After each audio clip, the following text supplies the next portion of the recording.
इस तरह की कोई सूचना हम लोगों को नहीं मिली है।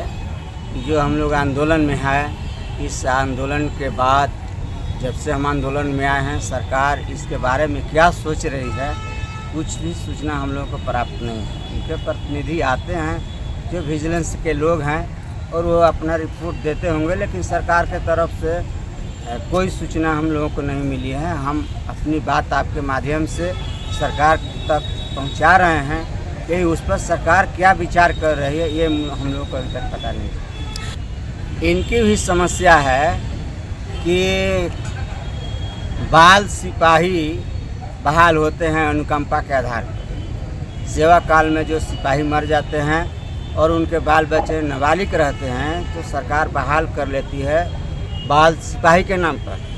तो हम भी कह रहे हैं कि चौकीदार भी जो सेवा काल में मर जाते हैं और उनके बाल बच्चे छोटे होते हैं और 18 साल होने में 5 साल ख़त्म हो जाता है, आवेदन नहीं दे पाते हैं, तो बाल सिपाही के तरह बाल चौकीदार को भी बहाल करने की हमारी मांग है।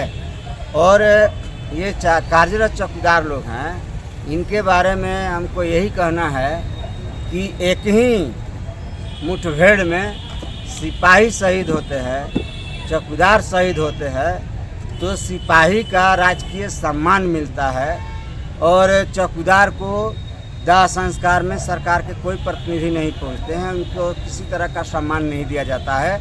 तो हमारी मांग है आपके तरफ से आपसे कि सरकार इनको भी सम्मान दे शहीद होने के बाद और शहीद का दर्जा दे। आप लोगों के माध्यम से और सरकार से मिलकर मैं अपनी मांग करीब 10 साल से रख रहा हूँ और उसमें प्रमुख मांग है कि सेवा विमुक्त और एवजी चौकीदार जो हैं और अनुकंपा वाले हैं, उनके बीट पर आप विज्ञापन जो निकाल रहे हैं इसको रद्द करिए। जहाँ नहीं निकला है वहाँ रोकिए। और अभी भी हम आंदोलन में हैं और इसके बावजूद भी सरकार इस पर कोई कार्रवाई अभी तक नहीं की। और जो विज्ञापन निकल रहा है उस विज्ञापन पे हम लोग देख रहे हैं कि कहीं अनुसूचित जाति का पद शून्य है, कहीं पिछड़ा वर्ग का शून्य है, कहीं एसटी का शून्य है। तो ये अनर्थ हो जाएगा और सरकार इसको रोक नहीं रही है। इसलिए हम लोगों ने फैसला किया है कि कल 26 जुलाई को जो झारखंड विधानसभा का सत्र शुरू होने वाला है, 12 बजे दिन में इसी धरना स्थल पर विज्ञापन की प्रति हम जलाएंगे जो चौकीदारों के रिक्त पदों पर जिला में निकाला गया है। ये जानलेवा विज्ञापन है और चौकीदारी व्यवस्था को कमज़ोर करने वाला विज्ञापन है। इसलिए हमको मजबूर होकर के इस विज्ञापन को जलाना पड़ेगा। मैं आपके माध्यम से माननीय मुख्यमंत्री जी से कहना चाहता हूँ कि आप बेरोजगारी दूर करना चाहते हैं, आप बोलते हैं, हम लोग भी जानते हैं कि आप प्रयासरत हैं कि बेरोजगारी दूर हो, लेकिन बेरोजगारी दूर इनके बीट पर आप निकालिएगा तो नहीं होगी। आप जो नियमावली पिछली सरकार बनाई थी 2015 में, उसके कंडिका 2 के 9 में स्पष्ट कहा गया है कि 100 से 120 आवासीय घरों पर एक चौकीदार बहाल करेंगे। तो आप नया बीट सृजित करिए, उस पर आरक्षण रोस्टर लगाइए, हजारों लोगों को रोजगार मिल जाएगा। हम समझते हैं कि जो एक बीट में एक चौकीदार हैं उसमें 3-4 बीट तक बन सकता है और एक जिला में हजारों बीट नहीं बन सकते हैं, तो बहुत लोगों को रोजगार मिल जाएगा। लेकिन मेरा गला दबा करके आप बेरोजगारी मत दूर करिए। ये भी बेरोजगार हैं, भूखे मर रहे हैं, 5 साल 6 साल नौकरी किए हैं, 60 से 70% लोगों को एक बार मौका मिल गया है।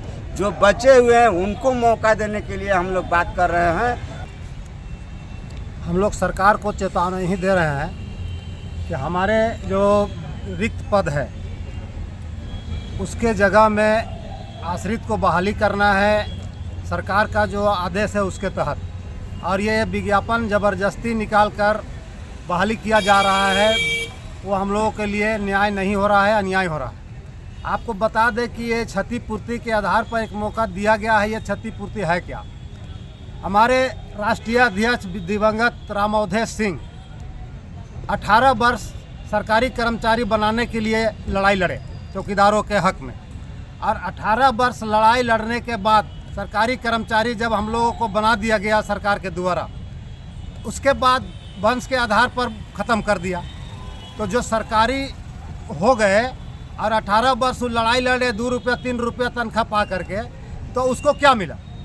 तो इसी का विरोध में फिर सरकार से उस समय के बिहार सरकार के से लड़ाई हमारे राम अवधेश सिंह, पूर्व सांसद, राष्ट्रीय अध्यक्ष दिवंगत, वो जो है लड़ाई लड़े।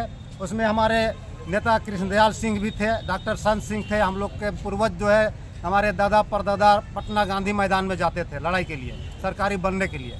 और आज जब सरकारी बना दिया गया तो दूसरे को बहाली करने के लिए विज्ञापन निकाल रहे हैं। और खुद सरकार का आदेश है, ये प्रति देखिए, सरकार का चिट्ठी है कि 1/1/1990 के पूर्व जो चौकीदार थे और मर गए या रिटायर हो गए उनको, या फिर 1/1/1990 में जो बहाली हुए हैं उनको रिटायर होते हैं तो एक बार अपवाद स्वरूप बॉन्ड लेकर केवल एक बार उनके क्षतिपूर्ति के आधार पर उनके आश्रित को बहाली किया जाएगा। अब रह गया कि जब उसी आधार पर हमारे जो झारखंड में कम से कम 17,000 चौकीदार है, बिहार उस समय के बिहार और झारखंड मिला के 40,000 चौकीदार थे, तो उसमें 40,000 में दोनों राज्य मिला के 30,000 बहाल हो चुके हैं उसी आधार पर।